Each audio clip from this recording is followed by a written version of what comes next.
I know we spent a lot of yesterday talking about uh, the sudden passing of Jay Briscoe, and I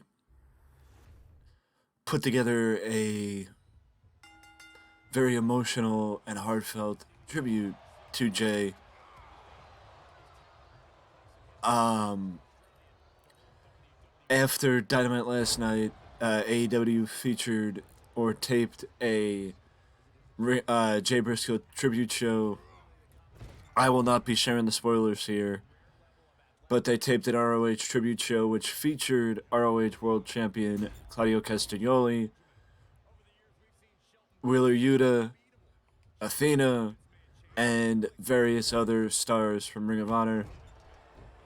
And also, it featured talent sharing their thoughts on Jay and just, it was the continuation of a very emotional night. Tony Khan also could not stress it enough that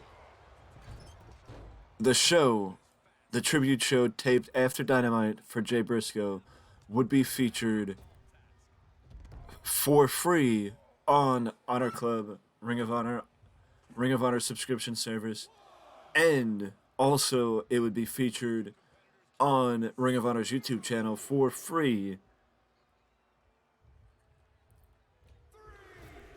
So even if you're not subscribed to Honor Club, you will have access to the event. There was no update on when the event would be listed or put up, but the fact of the matter is, whenever it is, that anyone and everyone can actually access it, or will be able to access it.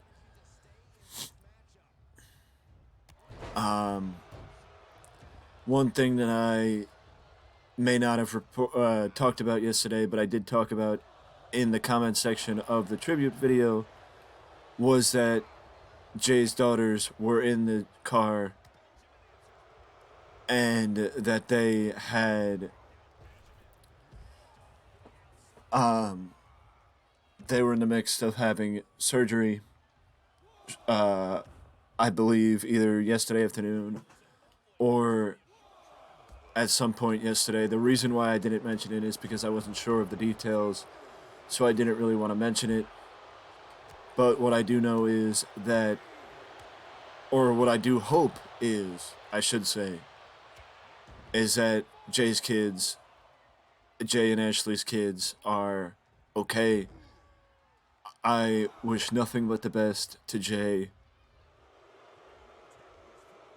his family, Mark, Ashley, and their kids. I can't imagine how they're feeling right now. I can't imagine the position that they're in right now.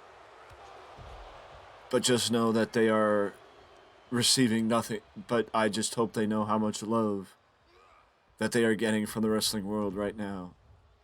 And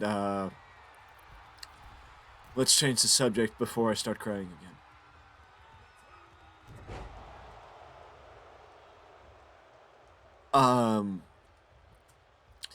An interesting bit of news, though, as Matt Cardona filed for a trademark, and the trademark that Matt Cardona filed for is his old name in WWE, Zack Ryder.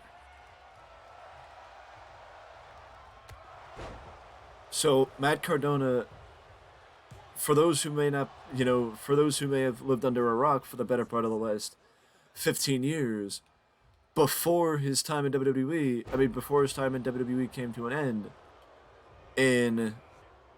during the pandemic, as a result of budget cuts,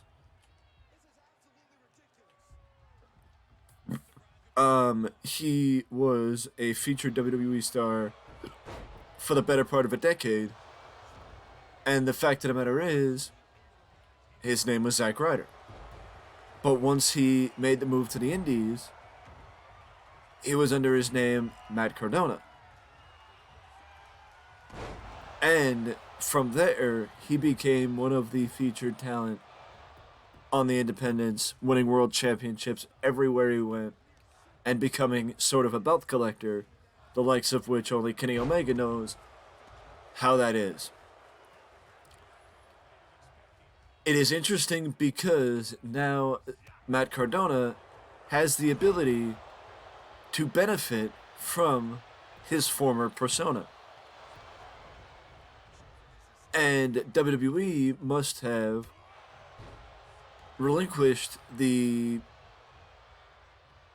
trademark soon after Cardona was released. So now, does this mean that even if Cardona does come back, like there had been rumored, that he would be coming back with his wife, Chelsea Green, that he would not be featured as Matt Cardona? That he would not be featured as Zack Ryder, because WWE does not own the Zack Ryder name. And you know how WWE is when it comes to giving them giving talent names that they don't own.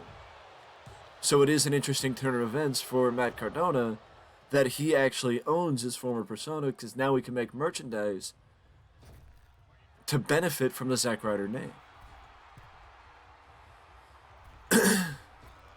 So that I thought that was an interesting bit of news, and smart on the part of Matt Cardona to copyright his former persona. Props to him. As you guys know, though, I do have a habit of putting forth previews of AEW programming, and the preview that I did last night for AEW programming helped benefit and boost up the news a little bit.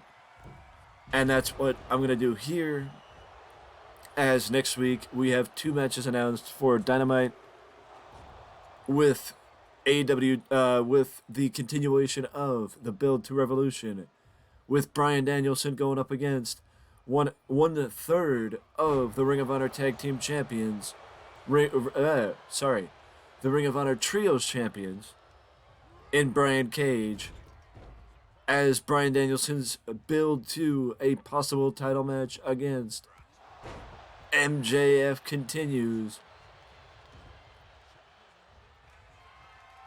with him competing on every episode of Dynamite from now until February the 8th. So we got a little bit more time to go before that window closes. And if I would like to know what happens at Revolution if Bryan Danielson loses. What if they have Bryan Danielson lose? You know, what if they have Bryan Danielson lose?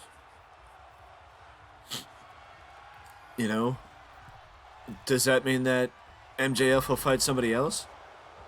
I'm confused. Even though I do think it is likely going to be MJF and Bryan Danielson in an Iron Man match at Revolution, it's just an interesting idea if Danielson does lose. The fact of the matter is, though, the other match set for Dynamite next week is Chris Jericho and either Sammy Guevara or Daniel Garcia against Ricky Starks and Action Andretti. Action Andretti is set to fight Daniel Garcia on Rampage, and if Daniel Garcia wins, then he's in the tag team match with Jericho. But if Action Andretti wins, then it's Sammy Guevara and the leader of the JAS against Starks and Andretti. I do think that this rivalry will likely go to Revolution in March. But the only question is, how will these guys that are involved in the feud right now fit in when we get to Revolution in March? And I think that how this tracks and the trajectory of everything when we get to Revolution in March will determine if Action Andretti is a star after his time in the spotlight with the JAS is done, and the same could be said for Mr. Ricky Starks. But that's next week on Dynamite, and partially mentioning what will be the preview of Rampage on Friday. But we got another news video to come and more news to share, so I will see you in the next video.